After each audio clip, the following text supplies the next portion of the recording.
Gopi Janavallabha Girivardhari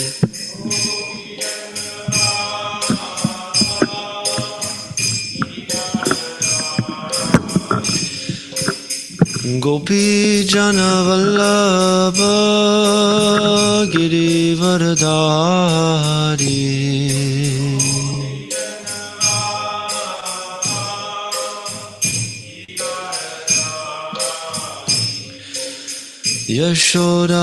Yashodanandana Braja Janaranjana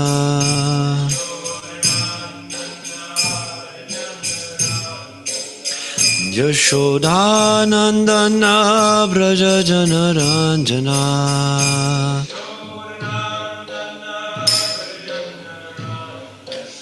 Yamuna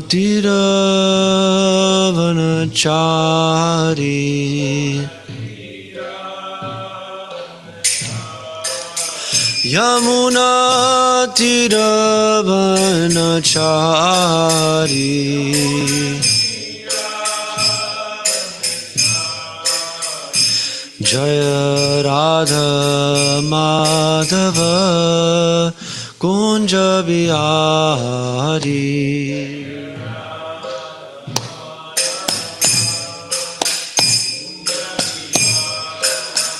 Jaya Radha Madhava Kunja Bihari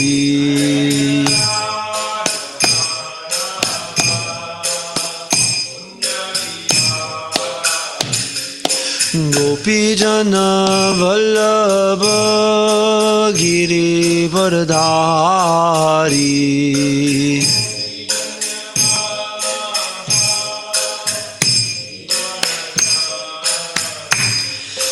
Gopi Jana Vallabha Girivardhari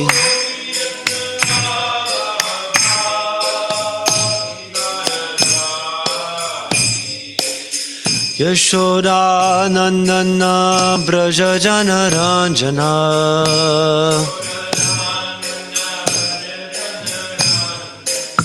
Yashodanandana Braja Janaranjana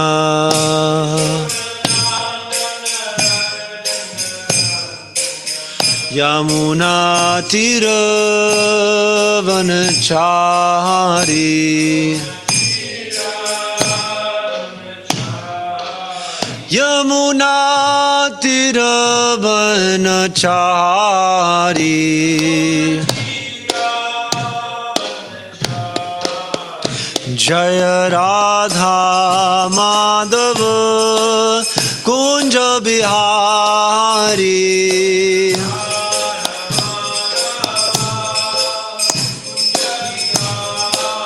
Jaya Radha Madhava Kunja Vihari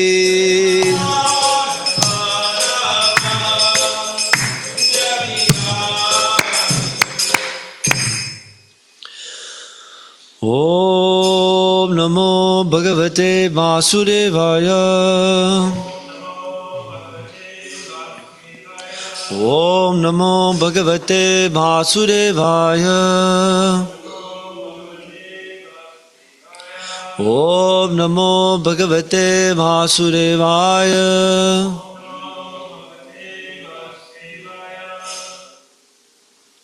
Srimad Bhagavatam, Canto 3, Chapter 27, Text number 2. Saha Eshaha Yadhi Prakritehe Guneshu Abhivishajjate Ahankriya Vimudha Atma Karta Asmin Ete Abhimanyate Sa Esha Yadhi Prakriter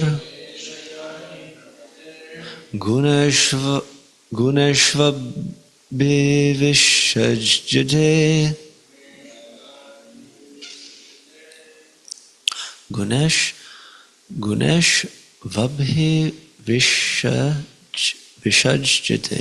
Gunesh vabhish bhavivish abhi vishajjate. Sorry, thank you. Ahangriya vimudhatma kartasmityabhimanyate sa esha yari prakriter gunesh vabi vishajjate. Ahangriya vimudatma kartasmityabhimanyate sa esha yadhi prakriter gunesh vabe vishajjate. Ahangriya vimudatma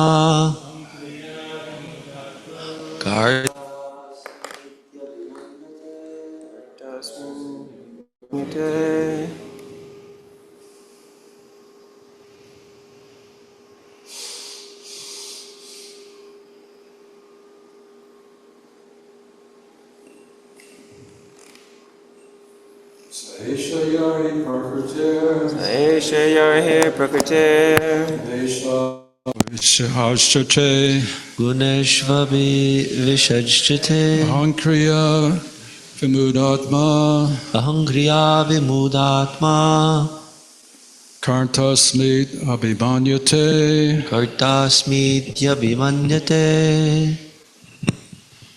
Saeshayarhi Prakriter sa esha yadhi prakriter Guneshvabi Vishajjate Guneshvabi vishajjate. Ahankriya Vimudhatma Ahangriya vimudatma Kartasmityabhimanyate kartasmityabhimanyate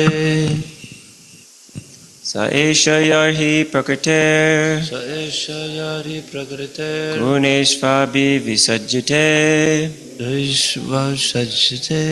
Ahankriya Vimudatma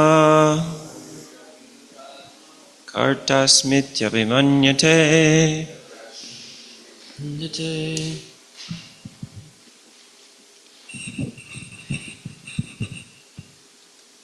Saishayarhi Prakrtir sa esha yadhi prakriter Guneshabi Vasayate Guneshvabi vishajjate.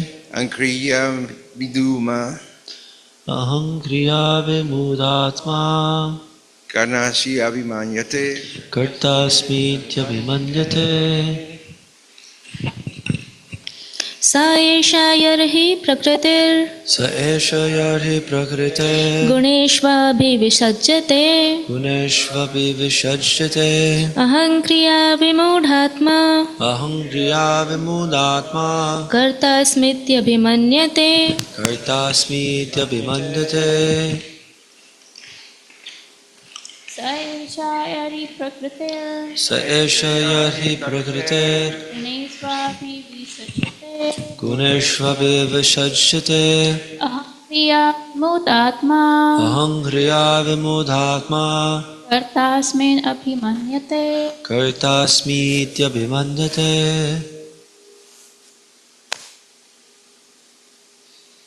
Saha, that very living entity.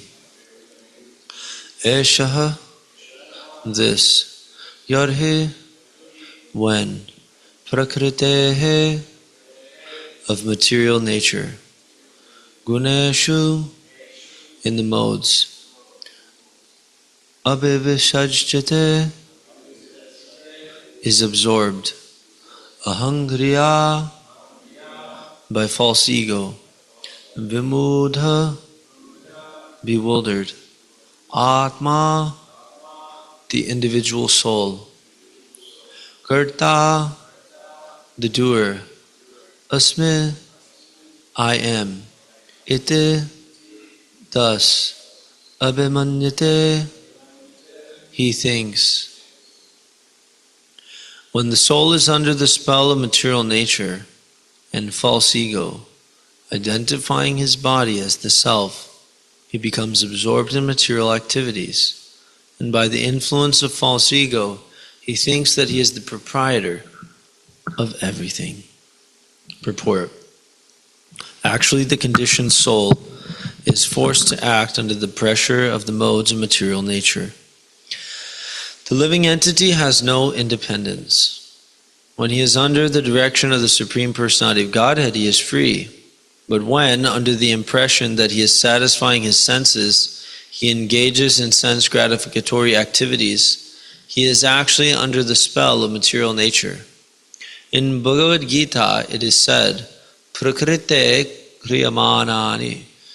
One acts according to the particular modes of nature he has acquired. Guna refers to the qualities of nature. He is under the qualities of nature, but he falsely thinks that he is the proprietor. This false sense of proprietorship can be avoided simply by engaging oneself in devotional service under the direction of the Supreme Lord or his bona fide representative. Arjuna in Bhagavad Gita was trying to accept for himself the responsibility for killing his grandfather and teacher in the fight. But he became freed from that proprietorship of action when he acted under the direction of Krishna.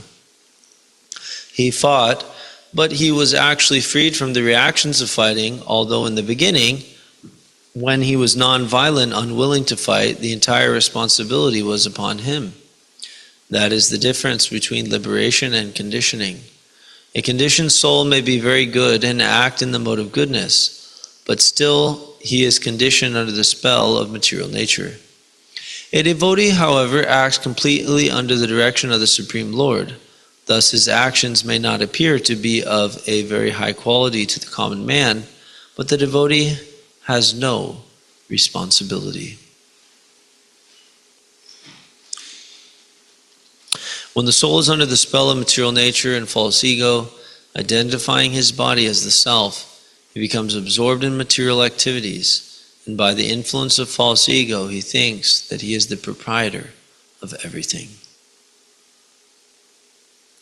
Sa esha yarhi prakriter gunesh vabhivishajjate kri aham kriya vimudatma kartasmi yabhimanyate. Hare Krishna, dear devotees, thank you for being here. So here we see that we're understanding more clearly the condition or the position of a conditioned living entity. So the soul is that person, and sa refers to that, like that which we were just speaking about. And if we look at the verse before this,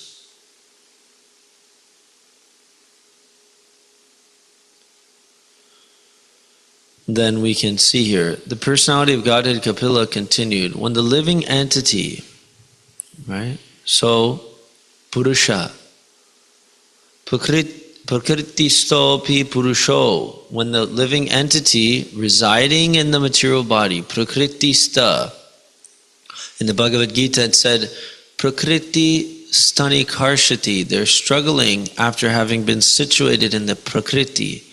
Prakritista Api Purusha Najade, he's not affected, Prakritai, of the material nature by the modes.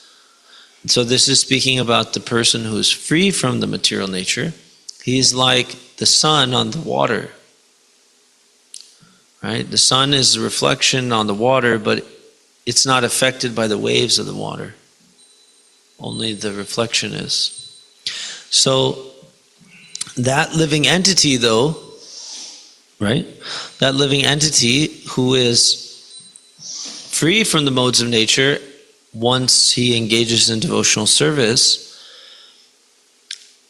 sa esha yarhi prakrite guneshu bhavi Vabi Vishajjate. He's absorbed, right? He's absorbed in the modes of nature. Gunesh Vabi Vishajjate Aham Kriya Vimudatma. So we know from the Bhagavad Gita, there's a very famous verse that says, Kartaham iti manyate. That this person, he is actually bewildered, vimudha, atma, kartaham, aham, I am the iti manyate. Right? Here it's a little different. Here it's the same point though that Krishna gave in Bhagavad Gita. Aham kriya vimudatma karta smit yabhimanyate. Karta smit. Karta. So he is actually the doer. I am thinking, I am the doer. Abhimanyate, he is thinking. So when the soul is under the spell of material nature and false ego, identifying his body as the self, he becomes absorbed in material activities. That's the word abhivishajjate. Abhivishajjate. Let's see if it's found anywhere else in this Bhagavatam. So we have experience, it's the only reference is here. Abhivishajjate. He's absorbed in material activities. Now, in the purport, Prabhupada describes that the conditioned soul, according to Gunasangos Siya, according to the modes which he is associated with, then he is forced to act under those modes. In this way, he's actually called conditioned, and he's not free at all. According to Srila Prabhupada, quote, the living entity has no independence. Right? So this Krishna consciousness movement is to declare it boldly that every living entity is actually dependent at every moment. And this declaration of dependence actually brings independence. You could say guided independence. It's just like when there's a young child who is behaving nicely with the mother or father, then immediately the mother says, okay, do this thing. Okay, do this now. Okay, do this. Do this thing. And he says, yeah, okay, here we go. Let's do some chores. So you can say he is actually conditioned, but actually he's free. By that mood of surrender and cooperation, he's actually free. Right? So similarly, actually, the naughty boy is actually controlled by the mother. If he is misbehaving, then he may be tied up with a rope. And then he's not free at all. Of course, he's not free in either sense. He's not independent of the mother, of the parents' will at any moment, because he's being maintained by the parents. There's no question of being independent. Of course, he can pretend to be independent, and he can leave the home, he can run away. But who is he dependent upon then? He's dependent upon the state. He's dependent upon ultimately providence to provide his food and such and so on and so forth, his clothing and everything. So the living entity is not independent at any time because we are required to get things for our maintenance, which we cannot produce ourselves. And Prabhupada, as I mentioned before in some classes, he would beat on the heads of those who are proud of so-called material advancement. To use material technology for the service of Krishna is not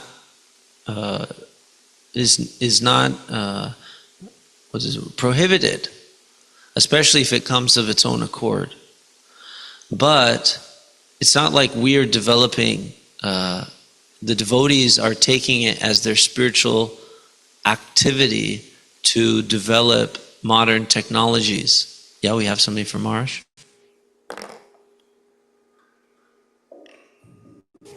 Okay.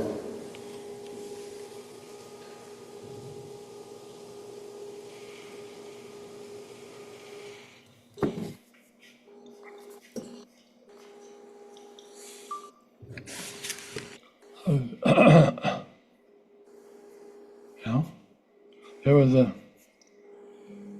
reporter. He was asking Prabhupada some questions. And Prabhupada asked him, he was making the point, are you independent? And the man said, I'm not independent from death. And Prabhupada said, very good. He liked that. That death is proof that we're not independent. That proves there's God. They try to say death shouldn't be there because that proves there's no God, and he's so cruel. But no, death proves that the living entity is dependent upon God. Until he surrenders, he has to continue dying and being reborn. And when he surrenders to Krishna, there's no more birth and death. Now he can live forever, spiritual, without any inconvenience. Thank you.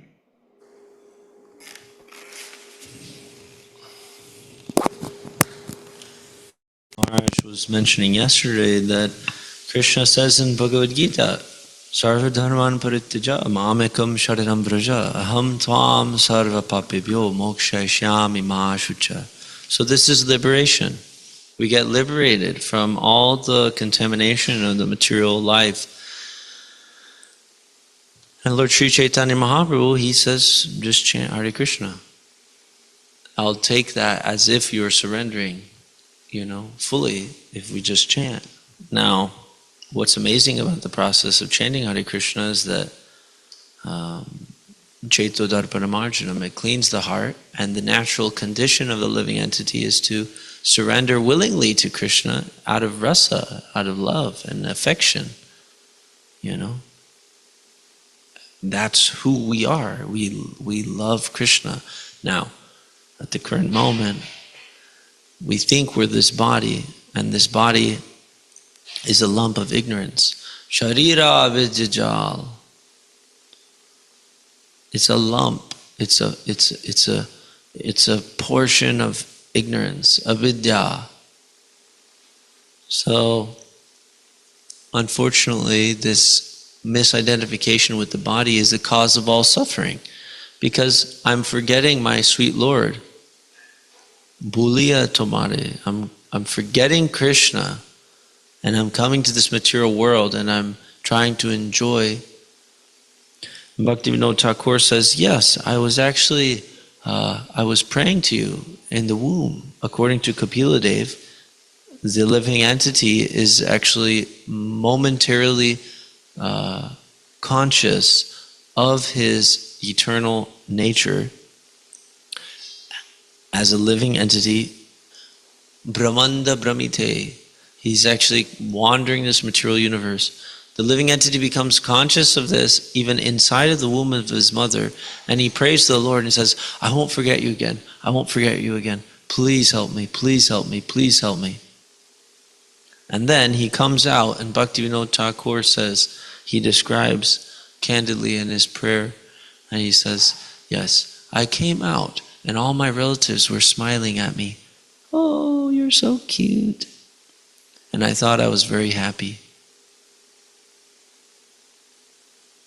because everyone would smile at me when I make some funny gestures and make some noises, and I thought I was really special. And then I grow up, and they start giving me some so-called education, and I start figuring things out, so to speak. Yeah, I know about that. That's called a car, and that's called a this. See, I'm very intelligent, don't you know? And we become puffed up and proud, and then we think we're the doer, and we think we're the one gaining the wealth. According to Prahlad Maharaj, it's a very amazing point. It's completely life-changing.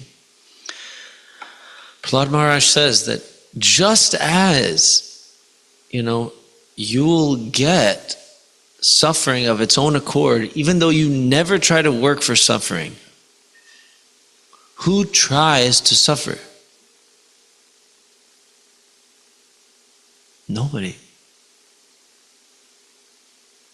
Now, if we're in mode of ignorance, then we might like to do things for pleasure, and if we have a little knowledge, a little goodness, then we know we're going to suffer, but we're not doing it to suffer, even though we know we're going to suffer later.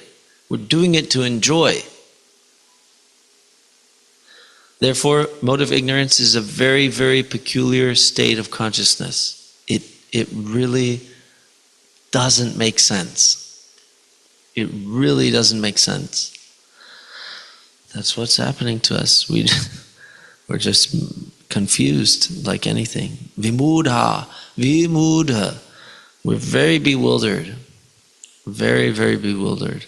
So, the point I was trying to make is that we do things to be happy. And that's the purpose of life.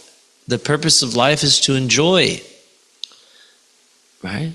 Everybody wants to enjoy. And why? Because Krishna wants to enjoy. Right? Anandamaya Bhyasat. He is actually always trying to enjoy. And no one can stop him. And nobody can enjoy better than him. Not even close. And if we try to attempt it, we'll be killed.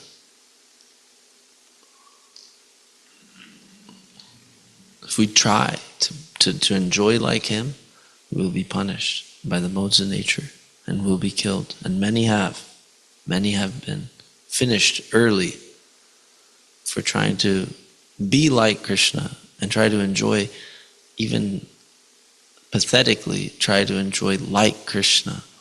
It's not recommended at all to try to take his position.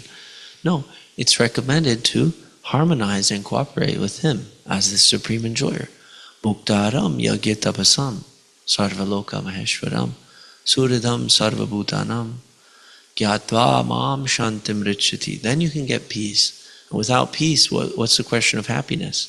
So if I'm trying to be happy, I'm trying to enjoy, I got to be peaceful first, but I can't be peaceful until I know that the Supreme Lord Sri Krishna is the enjoyer of everything. Krishna says in the 9th chapter of Gita that, right? Yad kuroshi yadashnasi, yad johoshi dadasi yad tapasyasi kaunteya, tat karushva madarpana. Make that thing, whatever it is, eating, giving in charity, everything that you do it for me. Because he's the bhokta, he's the enjoyer. Bhoktaram yagya tapasam, of all yagyas, of all tapasyas. And Krishna says in the Gita that he is the japa yagya, the sacrifice of chanting the holy names. And in this Kali Yuga, we have been given minimum. Prabhupada was describing in one lecture I was just hearing, he was talking about a vow. And devotee, devoted, devout. Right? Devotee. A devotee is one who makes vows to serve Krishna. Somebody is making a vow, he's a devotee of Maya, and he's making a vow to enjoy this material world by hook or by crook. He cannot fulfill his vow. He's only hallucinating. He's only thinking he's fulfilling his vow, but actually he's baffled at every step. What's that word? Moga karmano, moga chetasaha, like that. He's baffled in his attempts to enjoy this material world. He can't do it because he's not matter. He himself is spirit. So the devotee, he thinks different, and he thinks, okay, I'm part and parcel of the Supreme Lord. You know, I'm part and parcel of the Supreme Lord. I enjoy when he enjoys. I cannot give myself enjoyment by my activities, but I can harmonize myself with the Lord's will, and he will enjoy, and I will get the benefit. So this is the point I was trying to mention about the whole enjoying thing, is Prahlad Maharaj says that you will get suffering even though you didn't try to get it. In the same way, you will get some pleasure. Don't worry, you will get it.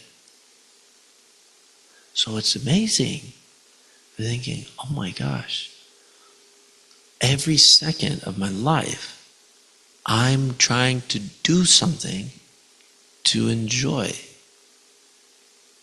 I talk with this devotee in such a way so that I can enjoy. I look at something to enjoy. I eat this to enjoy. I reject that to enjoy. I walk here to enjoy. Everything I do, I'm doing to try to enjoy with the motivation, with the sankalpa. Kama sankalpa, I think it's like vivarjite, I think it is. That one who is actually transcendental, as we mentioned in the previous verse, he actually gives up this kama sankalpa, or this determination, or this intention to enjoy materially. So it's amazing. You can see how subtle Krishna consciousness is. It's so subtle. And that's what Prabhupada is saying here. He's saying, Arjuna may be criticized for killing so many of his friends and relatives, right? And nobody else thinks that it's very high class. Look at this guy. He's trying to enjoy the kingdom. He's killing his own grandpa. What's wrong with him?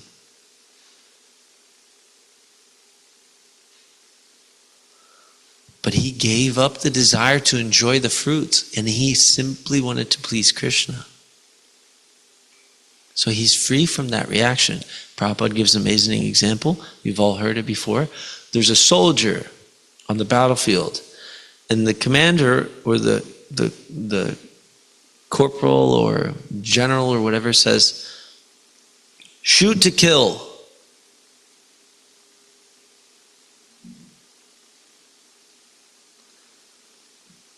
He may kill 50, 100 people. A lot of people he can kill in one battle. He might even kill women, children,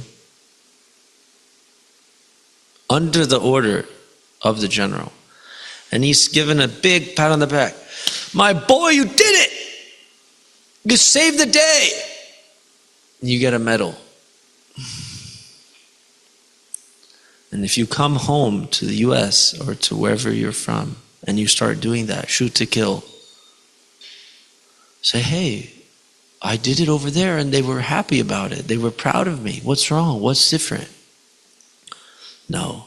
Now you're a criminal. Now you're a murderer. Now you will hang.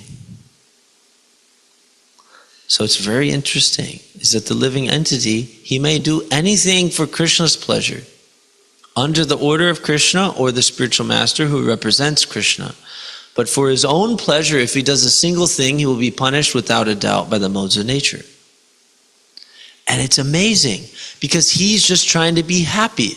But you will get happy automatically without trying to get happy, just like you get unhappiness without trying to be unhappy.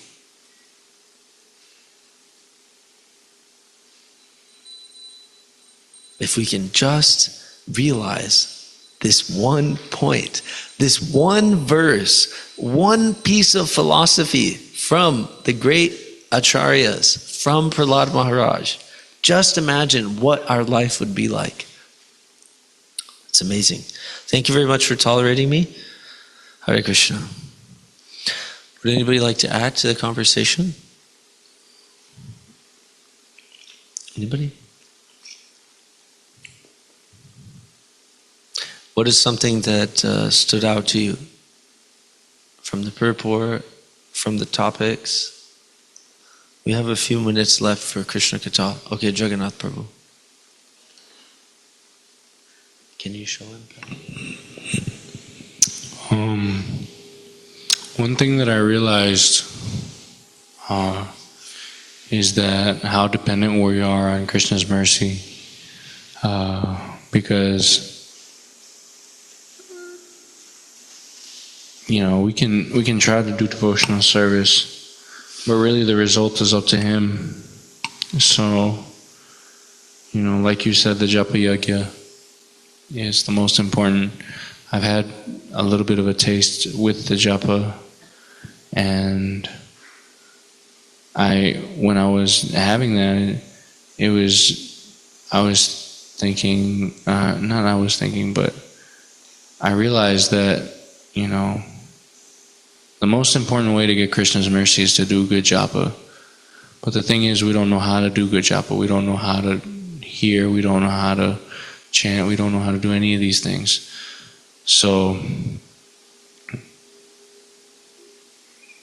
it's kind of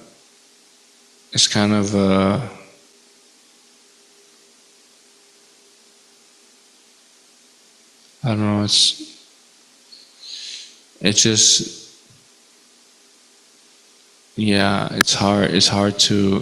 impossible to understand this philosophy without Krishna's mercy. Because I'm looking at this stuff and I'm just like, what is Prabhupada even saying? I don't even understand any of it. Or what Kapila Deva is saying, I have no idea. And then also in my practical life, I get confused. I don't know why people are doing things a certain way, and I try to, even though I'm chanting kirtan and I'm praying to Krishna and I'm doing all these things, still I can't get a taste for Krishna consciousness because my japa isn't doing well.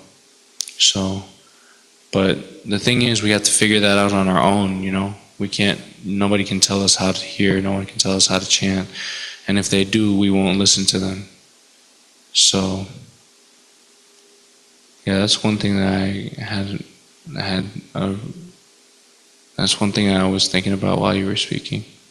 Do you mind if I make a comment about that? So, the good thing is that even in our devotional service, as you mentioned, we're not independent. We're dependent on the mercy. So our duty is to make ourselves as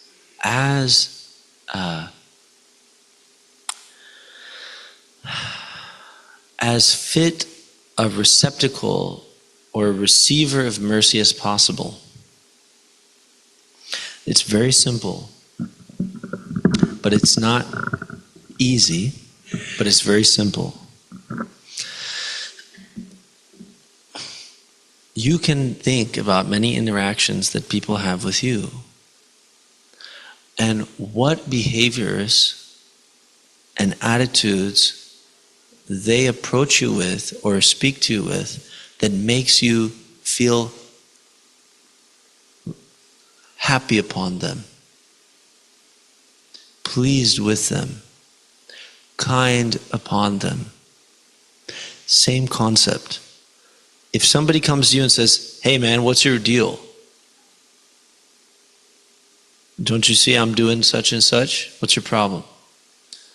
You will not be kind upon that person. You will not feel inclined to benefit him. Of course, if you're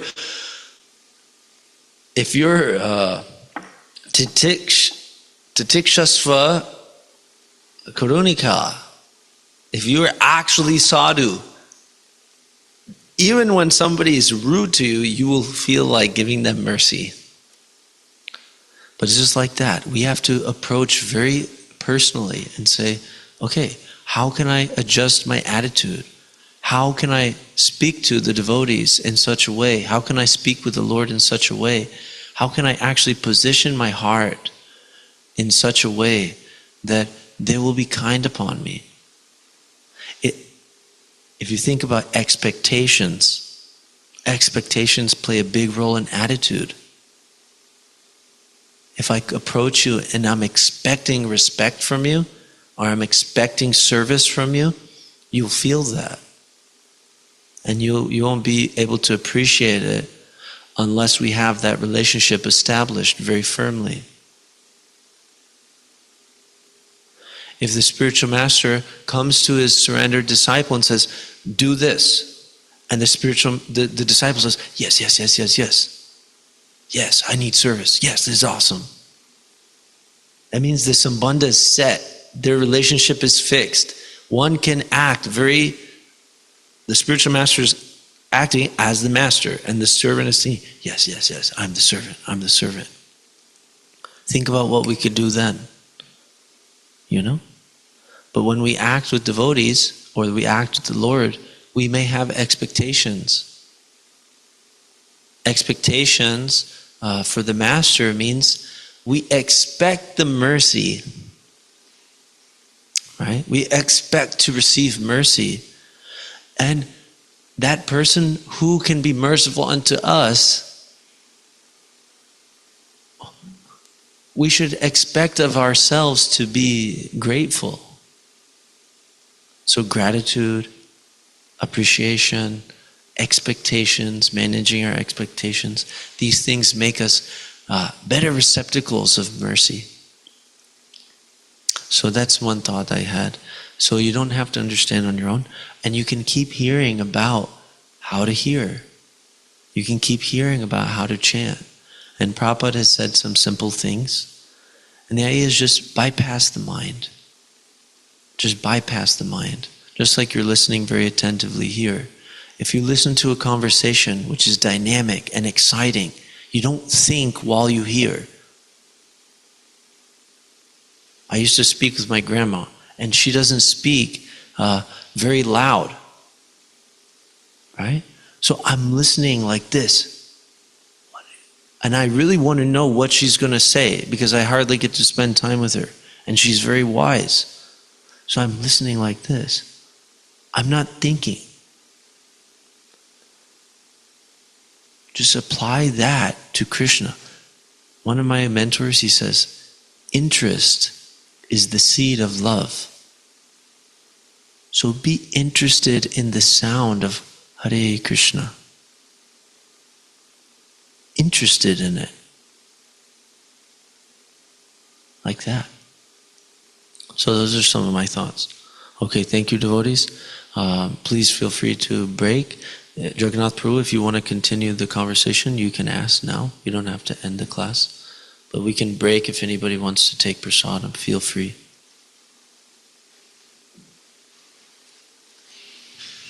Forgot what I was going to ask. Okay.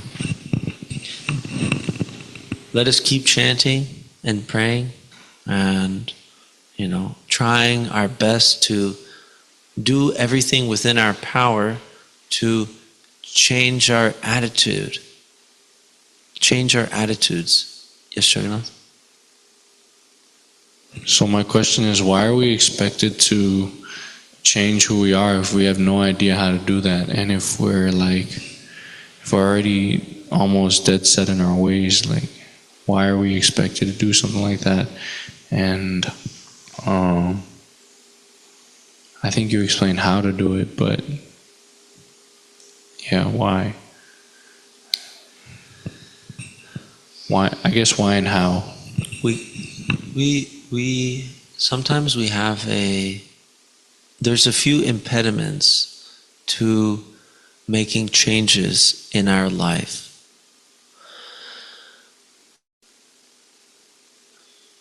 After coming to Krishna consciousness and hearing from the spiritual master and engaging in devotional service, one has the power to make changes. Before that, one has no power. But we shouldn't be giving our power to make changes in our life and just saying, no, it's not possible. Maya is too strong. Krishna is stronger than Maya. So if Krishna says, please approach the spiritual master and the devotees with humility and respect, He's given you the power. He's given it to you. But it's up to us and say, do I really want it? He wants it. I know He wants it. Have I decided that this is how I'm going to live my life? Now, we fail, we have a goal. We hear from Krishna, we adopt the goal within our heart. We never envy Krishna's instruction. Then the mercy will come. There's a part in the Bhagavad Gita purports where Prabhupada says, the devotee is never envious of the instructions of the scriptures. Right? He never resents it. Oh, it was these, why do I have to act like that with the devotees? Or why do I have to approach the Lord like this? I'll do it my way. And this is a whimsical, right? We won't get any mercy that way. Right? We'll be happy neither in this life, neither in the next life. If we reject the rules of the scriptures, Krishna says in Gita. So the idea is, He's given you the power. He's empowered you. And our thing, the only thing I can do is say, yes, Krishna, I want it. You can help me do it. Just as you've given me the instruction, only you can help me to actually fulfill the instruction also. So as you mentioned, utter dependence upon Krishna's mercy. But when He doesn't allow us to follow His instruction, the devotee says, that's my bad, Krishna. That's on me, Krishna. That's not on you. You're ready to give me a city right now. Yeah, He's ready. He has the ability to make all of us pure devotees right now. And everywhere we go, everyone will start dancing and chanting Hare Krishna. He has that power. Now, you can say, well, He's not doing it. But we say, it's because of my heart. It's because of my obstinacy. I don't actually want to please Krishna. I don't want to follow. Now, the idea is, we say, well, Krishna's ready to give me unlimited mercy every second. Prabhupada describes, I'm going on, and I'm sorry, but it is nice. Nice questions. Prahlad Maharaj was touched by the hand of Narasimhadev, and he was given all perfection. Prabhupada made an analogy that hearing Hare Krishna is no different than Krishna or Lord Narasimhadev putting his hand on our head. All the mercy is there. Nam Namakari Bahudad Nija Sarva Shaktis. All the Shaktis. So, He's ready to bless. But am I ready to be blessed? I have to decide. I want to please Krishna no matter what. And if I can't please Krishna, if I don't please Krishna, I have to beg harder to please Krishna. It's on me. It's on me. That's what I can do. I'm not going to give my power away and say, oh no, I can't do it. It's not possible. I'm not getting the mercy. Well, let me fight for the mercy, whatever I can fight. I have a little bit of fight to fight. And if I fight that good fight, Prabhupada says, God helps those who help themselves. Right? That's a purport. Bhagavad Gita 6.24 purport. Really amazing about determination and doing our part. What's my side? I'm a person. I'm an actor. I have agency. What can I do in this life? Is it just predestined? I'll never be a devotee. I'll never get taste. I'll never advance. I guess Krishna doesn't want me to. No, bro. He wants us to. He wants us to so much. I mean, just so much. But we didn't get it yet. We didn't get the memo. Okay, want it. So then we say, I don't want it. The acharyas say, I don't want it. Even a little bit of the desire to want Krishna consciousness, it hurts me. It's giving me pain to even think about wanting Krishna. So want Krishna, or want Krishna, like that, and connect, and try. The thing is that even following the regulative principles under the